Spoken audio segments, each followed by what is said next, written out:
j'aimerais savoir quelles sont les principales problématiques liées aux usages excessifs des outils numériques par les mineurs. Alors, merci Mathieu. Effectivement, le temps d'écran, c'est actuellement la deuxième préoccupation des parents après la santé, la santé psychique et le bien-être des enfants. C'est vrai que le Covid a beaucoup bousculé les repères. Avant mars 2020, avant il y a un an, tout début de la crise sanitaire, on avait une tendance à diaboliser les écrans pour les enfants en disant que ça leur apportait pas mal de préjudices, notamment en termes de développement, de troubles du langage, etc. On s'est rendu compte que on était bien content d'avoir ces écrans pour les occuper, notamment pour pouvoir continuer à leur permettre d'aller à l'école, de pouvoir continuer à avoir du lien social, de pouvoir s'évader tout simplement au sein même de leur foyer quand ils étaient confinés avec leurs parents. Et aujourd'hui, je pense que c'est compliqué pour les parents de trouver le juste milieu entre il faut quand même valoriser ces outils qui nous ont aidés et puis quand même continuer à transmettre des repères et à poursuivre l'éducation qu'on souhaite pour nos enfants. Alors, un des principaux risques des outils numériques pour les enfants, au-delà du temps de connexion dont je vais parler bien sûr, c'est surtout la solitude avec laquelle les jeunes utilisent leurs écrans. Rares sont les jeunes qui proposent à leurs parents de jouer avec leurs jeux vidéo ou de regarder ce qu'ils font sur leurs réseaux sociaux. Ça peut arriver, mais c'est quand même relativement rare. Et je dirais que cette solitude, cet isolement des jeunes contribue à augmenter l'impact du temps de connexion puisque ça se fait sans le regard, sans le regard critique, je dirais, des adultes. Et donc, les jeunes sont poussés à le surutiliser puisque il n'y a pas d'évaluation du temps de connexion. Alors, quels sont les risques? Ils sont de plus en plus connus, de plus en plus nombreux, puisqu'on arrive de mieux en mieux à les identifier. C'est vrai qu'aujourd'hui, s'agissant des enfants, on parle beaucoup de retard de langage, de retard de développement, de troubles du contrôle des émotions, d'obésité, puisqu'on va manger devant son écran sans se rendre compte de ce qu'on ingurgite. On parle beaucoup de troubles du sommeil, de troubles alimentaires, de troubles de la concentration, de mal-être, d'une faible estime de soi qui peut être engendré aussi par l'image que les réseaux sociaux nous renvoient.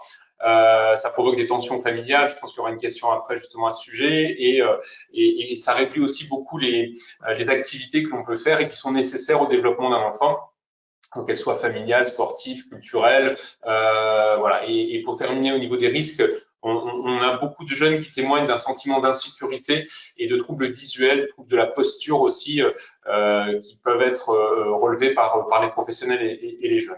Alors souvent, le signe d'alerte qui est donné par les jeunes, c'est une baisse de résultats scolaires. En général, ça doit alerter les parents sur un possible usage excessif des écrans. C'est pas la seule raison, mais c'est souvent un premier signe.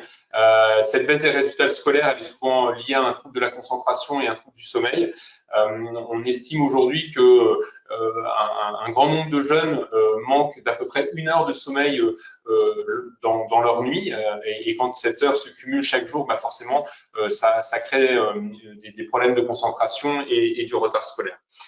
Ce qu'on note aussi depuis 2010, donc ça fait 10 ans que les professionnels le disent, c'est une augmentation très importante à hauteur de 94% de troubles de la parole et du langage chez les 6-11 ans, donc chez les plus petits, avec vraiment une difficulté de sensibiliser les parents sur cette problématique, d'où l'importance du webinaire aujourd'hui, parce que je pense qu'il faut vraiment reprendre la main sur ces temps, surtout pour les plus jeunes. On pose souvent la question, l'association Enfance intervient beaucoup sur ces questions d'hyperconnexion des enfants et nous demande quel est le temps de connexion conseillé pour les différents tranches d'âge. On ne répond jamais en termes de niveau de consommation parce que c'est compliqué, ça va dépendre de l'enfant, de son histoire, de ce que les familles ont envie de faire. On estime par contre que c'est une question de liberté et d'équilibre de vie. On peut considérer que le développement d'un enfant, c'est un peu comme de faire un gâteau au chocolat. Pour faire un gâteau, il faut un certain nombre d'ingrédients, du sucre, du beurre, etc.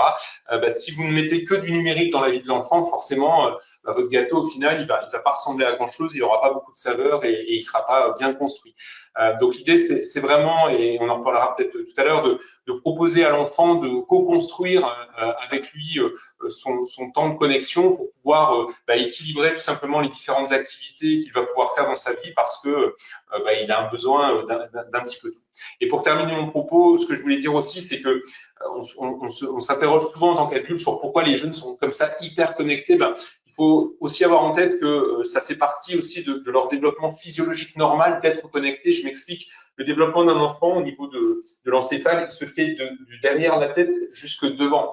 Derrière, c'est ce qui contrôle nos envies, nos pulsions, notre plaisir est contrôlé par l'arrière de notre cerveau. Et ce qui apparaît plus tard dans l'évolution du cerveau, c'est toute la partie capable de contrôler nos actions, de contrôler notre capacité à nous interdire. Et ça se fait beaucoup plus tardivement que notre contrôle du plaisir, tout simplement. Donc, il faut aussi apprendre à être un petit peu patient, je dirais, quand on est parent et accompagner du coup ce développement neuronal normal qui va jouer du coup sur le temps de connexion et qui peut parfois être compliqué à gérer au quotidien.